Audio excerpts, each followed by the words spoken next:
Okay, in this question we have to sketch this curve e to the x times 2x squared minus 5x plus 2. So, y equals e to the x, 2x squared minus 5x plus 2. Okay, let's first find the roots of this thing equals 0. So to do that we want to factorize this part here. So if we have, it's got to be 2x and x, and that's plus and that's negative, so they both have to be minus.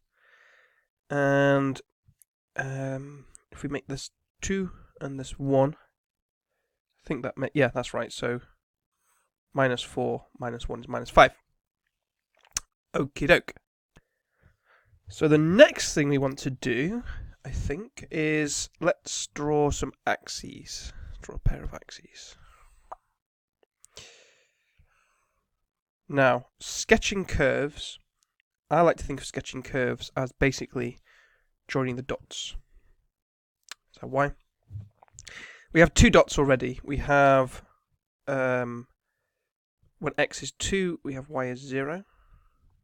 And when x is a half, y is 0. We also know that when x is very large, e to the x effectively dominates the other terms. So, and well, it doesn't matter anyway, because when x is very large, also x squared is very large. So everything is very large, which means we have a line coming down from here. So sort of imagine this as a point in your joining the dots.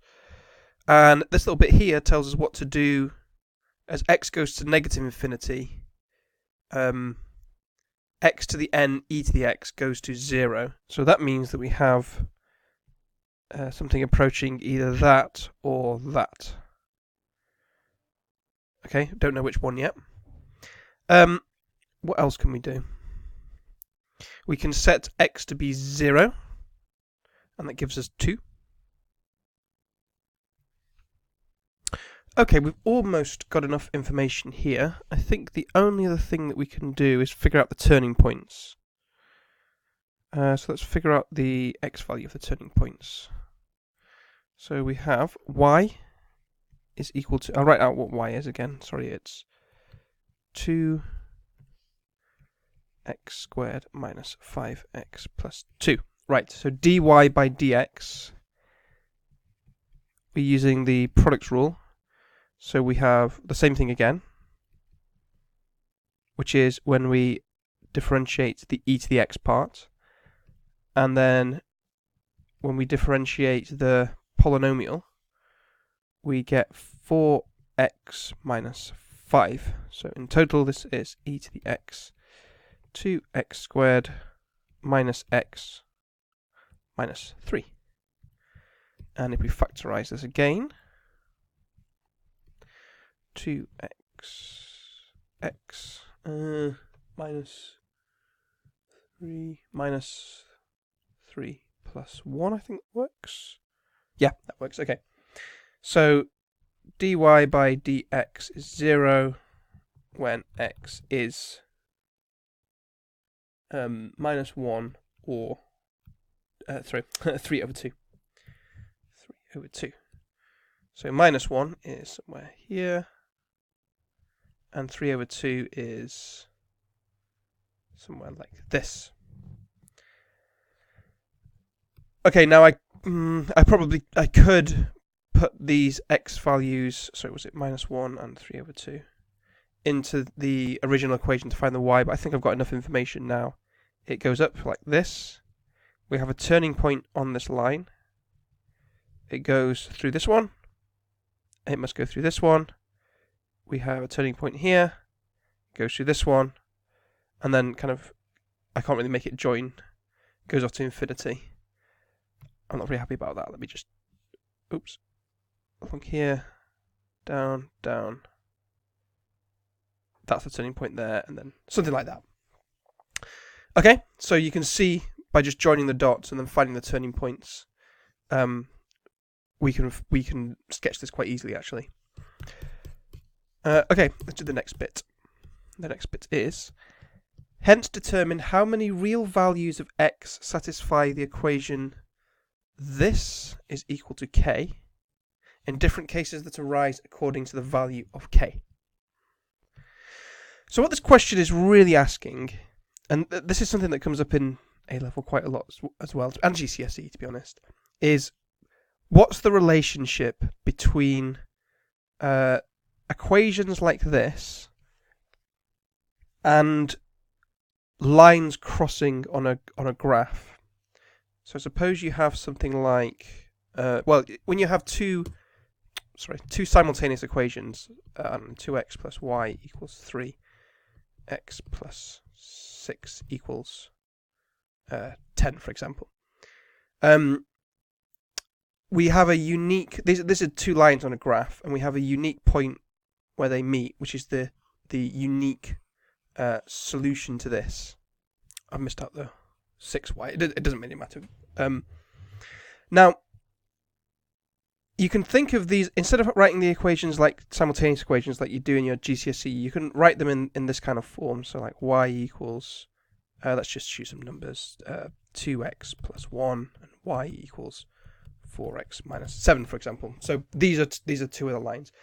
Now, you can obviously substitute one y for the other. So you could say the x value of when they meet is when 2x plus 1 is equal to 4x minus 7, right? And then you can go ahead and find the value of x. It makes sense. Now, this is the algebraic way of solving this problem. But there's also a graphical way, which is that you could plot these two lines on the graph, and then you could find the place where they meet. Okay? In this question, you're kind of doing this direction. It's given you the equation, and it's asking you to see that there's an equivalency between the solutions to this equation and the lines crossing the graph. And what it wants you to see is, here's your two lines. Y equals e to the x 2x squared minus 5x plus 2, and y equals k, right?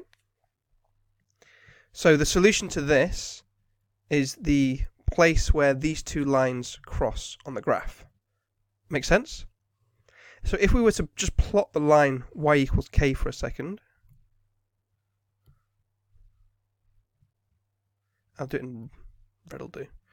So, okay, here is y equals k. For k is, I don't know, 10, whatever. Here is y equals k for a different value of k.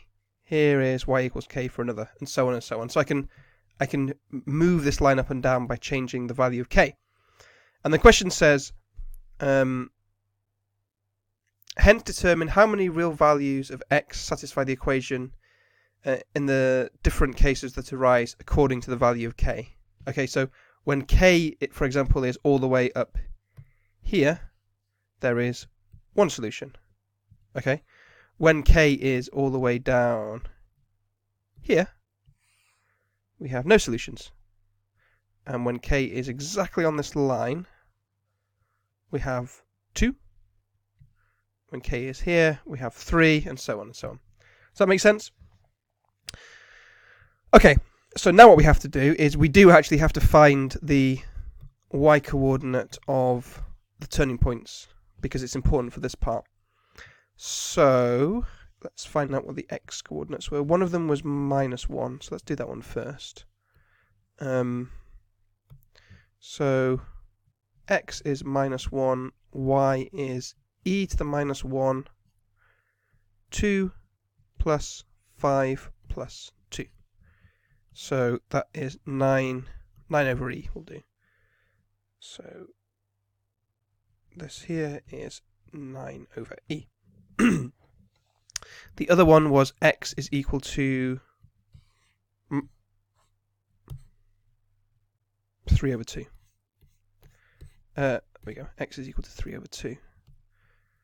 So y is equal to e to the 3 over 2. 2 times 9 over 4 minus 5 times 3 over 2 plus 2 e to the 3 over 2.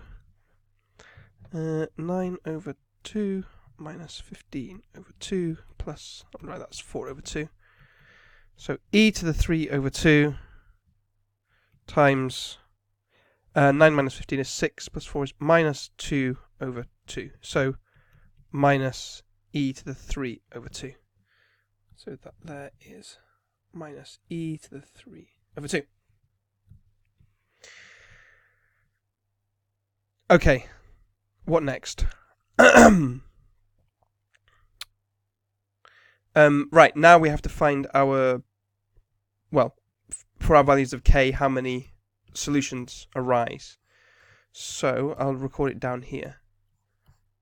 So when k is less than minus e to the 3 over 2, no solutions. When k is equal to minus e to the 3 over 2, one solution. When k is greater than minus e to the 3 over 2, but also less than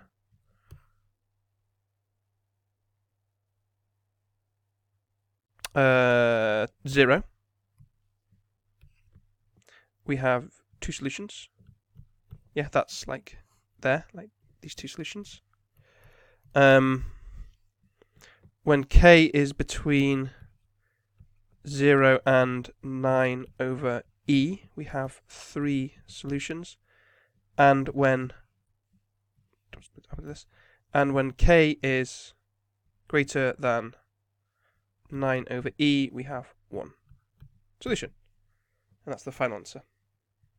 Okay, so hopefully that makes sense. The purpose of this question is to see the equivalency between this setup here, right, e to the x times the polynomial equals k. It's equivalent to these lines meeting on the graph.